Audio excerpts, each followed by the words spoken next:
अस्सलाम वालेकुम। क्या हाल है आप सबका? अल्लाह ताला आप सबको अपने हिफ्ज़ अमान में रखे। फूडीज रेडी में आज एक बहुत ही मज़ेदार रेसिपी आम की चटनी के साथ मैं आपके सामने हाजिर हूँ। इससे पहले मैंने कच्चे आम की चटनी और गुड़म्बा यानी कैरी की चटनी जो है वो भी तैयार की है, जो कि आप लोगों ने बहुत पसंद की है। और ये पके आम की चटनी मैंने बनाई है, ये भी बहुत ही मज़ेदार और बहुत लजीज होती है। फ्रिज में रख के इसको ठंडा करके खाएं तो इसको बहुत मज़ा आता है। इससे पहले कि इसके इंग्रेडिएंट्स क्या है, मेरे चैनल को अगर आपने सब्सक्राइब नहीं किया तो मेरे चैनल को जरूर सब्सक्राइब कीजिए, लाइक कीजिए और शेयर कीजिए। आइए चलते हैं आम की चटनी के इंग्रेडिएंट्स की तरफ।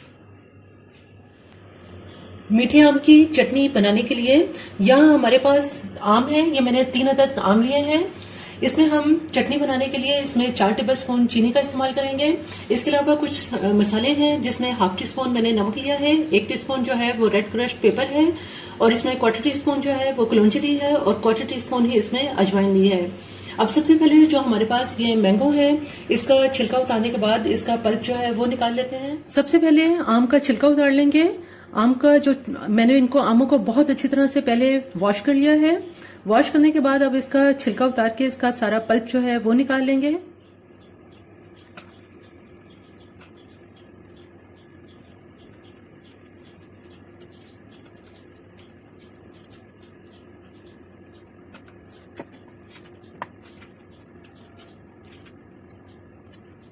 तमाम आमों का पल्प इस तरह से निकाल लेंगे।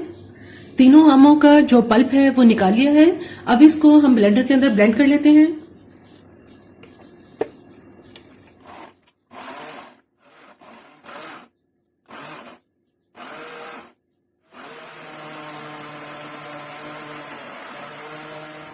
यहाँ एक सॉस पैन के अंदर ब्लेंडर में जो अभी हमने मैंगो का पल्प ब्लेंड किया है ये सारा इसमें डाल देंगे। मैंगो के इस पल्प में जो हमारे पास मसाले थे ये सारे मसाले इसमें डाल देंगे। चीनी भी इसके अंदर डाल देंगे। चूंकि ये चौसा आम है और चौसा ऑलरेडी बहुत मीठा होता है, इसलिए इसके अंदर मैंने चीनी का कम इस्तेमाल किया है।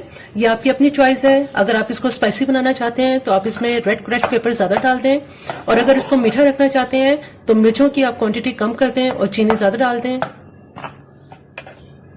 चटनी को उस वक्त तक पकाएंगे कि इसके अंदर चीनी अच्छी तरह से इसके अंदर मेल्ट हो जाए और ये बहुत अच्छी तरह से गाढ़ी हो जाए चटनी। जैसे ही ये गाढ़ी होगी तो इसका चूल्हा बंद कर देंगे। चटनी के अंदर चीनी बहुत अच्छी तरह से मेल्ट हो गई है और ये तकरीबन तैयार होने के करीब है। इसमें बबल्स बनना शुरू हो गए। चटनी बिल्कुल तैयार है। सिर्फ 2 मिनट मैंने इसको पकाया है और ये तैयार हो चुकी है। अब मैं इसका चूल्हा बंद कर देती हूँ।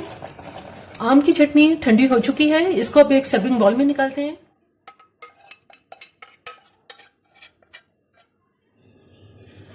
आम की चटनी बिल्कुल तैयार है। बहुत ही जल्दी और बहुत झटपट ये चटनी तैयार हो जाती है। इसको फ्रिज में आप काफी टाइम तक रख सकते हैं। मेरी ये रेसिपी आपको पसंद आए तो मेरे चैनल को जरूर सब्सक्राइब कीजिए, लाइक कीजिए और शेयर कीजिए। सब्सक्राइब के साथ बेल आइकॉन को जरूर प्रेस करें, ऑल के ऑप्शन पे क्लिक करें ताकि हर आने वाली वीडियो का नोटिफिकेशन आपको मिल सके।